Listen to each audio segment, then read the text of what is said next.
Assalamualaikum, salam Malaysia Madani. Saya Siti Nurdiati Zaidi dalam Dunia 11 Pagi.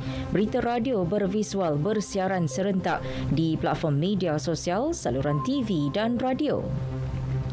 Penyertaan Malaysia pada sidang kemuncak ASEAN ke-43 diharap akan mengukuhkan lagi kepusatan ASEAN di rantau Indo-Pasifik serta menggalakkan keterangkuman dan keterbukaan ASEAN dalam menjalin hubungan dengan rakan luar.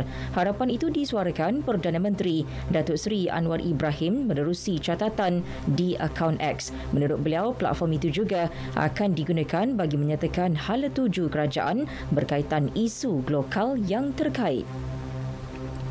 Dalam pada itu, Datuk Seri Anwar menegaskan hubungan Malaysia dan Indonesia melangkaui bidang diplomatik dan ekonomi, malah turut mencakupi seni budaya seiring dengan konsep kerajaan madani. Beliau berkata selain hubungan dua hala diplomatik dengan pentadbiran Presiden Joko Widodo serta interaksi dengan pengusaha dan pelabur, pemerkasaan seni budaya turut diberi perhatian.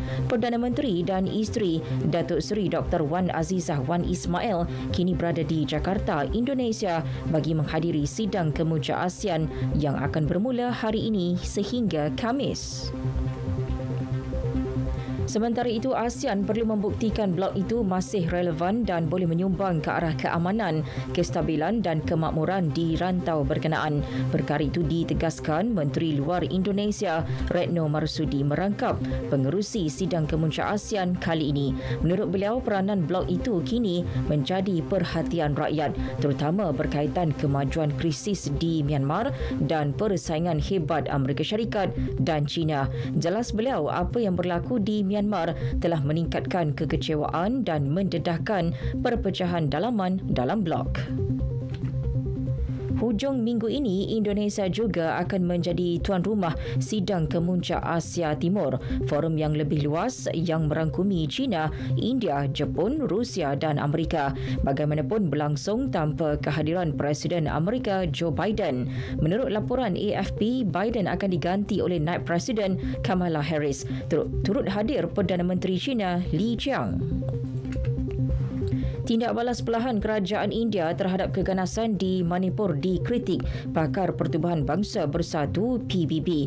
Hampir 20 pakar hak bebas PBB menyifatkan tindakan New Delhi sebagai tidak mencukupi, termasuk penguatkuasaan undang-undang untuk membendung keganasan fizikal dan seksual. Mereka juga bimbang dengan penyebaran ucapan kebencian dan tidak dikawal. Menerusi satu laporan, kira-kira 160 orang terbunuh manakala 600 lagi cedera sejak tercetusnya insiden pada Mei lalu hingga Ogos lepas. Kerajaan India disaran menyiasat dan bertindak tegas terhadap pihak yang bertanggungjawab. Turki menentang cadangan alternatif kepada perjanjian bijirin Ukraine yang telah dipersetujui sebelum ini. Ketegasan itu disuarakan Presiden Recep Tayyip Erdogan selepas perbincangan bersama rakan sejawatnya dari Rusia, Vladimir Putin. Menurut Erdogan, cadangan alternatif itu gagal menawarkan modal yang mampan, selamat dan kekal. Berdasarkan kerjasama antara pihak seperti inisiatif Laut Hitam, terdahulu Ukraine dan Rusia berhasrat untuk mula menghantar bijirin merentasi Laut Hitam secara sendiri. Ankara sebaliknya cuba menghidupkan semula perjanjian melalui perundingan bersama PBB. Sukan kejohanan tenis terbuka Amerika Syarikat, Carlos Alcaraz berada di landasan untuk mempertahankan kejuaraan. Alcaraz mara ke suku akhir selepas menyingkirkan pemain Itali Matteo Arnaldi, turut mara ke suku akhir Novak Djokovic, Andrei Rublev dan Taylor Fritz. Jack Grealish dan Trent Alexander-Arnold terpaksa menarik diri daripada skuad bola sepak England untuk perlawanan menentang Ukraine dan Scotland. Persatuan Bola Sepak Inggeris dalam satu kenyataan memaklumkan kedua-dua pemain itu mengalami kecederaan. England dijadual menentang Ukraine di Poland Ahad ini bagi kelayakan Euro 2024. Kemudian berdepan Scotland dalam perlawanan persahabatan pada 12 September di Glasgow. Sekian berita yang disunting oleh Zamzuri Zawawi dari Pusat Berita RTM Malaysia Madani. Tekad perpaduan, penuhi harapan. Assalamualaikum.